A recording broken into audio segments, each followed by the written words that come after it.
দাউদ আলাইহিস সালাতু ওয়াস সালাম একদিন গোসল করছেন, আসমান থেকে স্বর্ণের বৃষ্টি হচ্ছে। দাউদ আলাইহিস সালাম গোসল বাদ দিয়ে স্বর্ণ কুড়াতে গেছেন। আল্লাহ বলছে, দাউদ, তোমাকে ধন সম্পদ কম দেয়নি।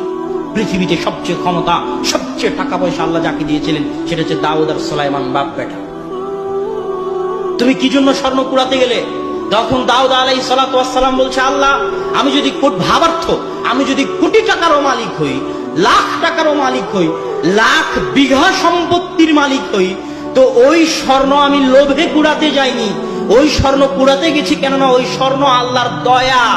আর আমি কোটি টাকার মালিক হলেও আল্লাহর দয়ার ভিখারি। আমি লাখ বিঘা সম্পত্তির মালিক হলেও আল্লাহর রহমতের ভিখারি, আল্লাহর রহমতের মুখাপেক্ষী।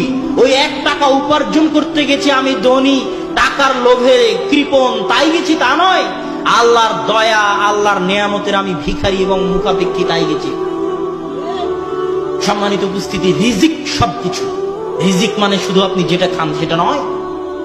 আপনার সন্তান আপনার রিজিক, আপনার পিতামাতা আপনার রিজিক, আপনার সম্মান আপনার রিজিক। আমি যে জ্ঞান অর্জন করেছি এই জ্ঞান আল্লাহর রিজিক। আমি যে সম্মান অর্জন করেছি এটা আল্লাহর রিজিক। আপনি যে পদে আছেন, যে জায়গায় আছেন, যে দায়িত্বে আছেন, ওটা আল্লাহর রিজিক। আপনার স্ত্রী আপনার রিজিক, আপনার সন্তান সন্ততি আপনার রিজিক, আপনার গাড়ি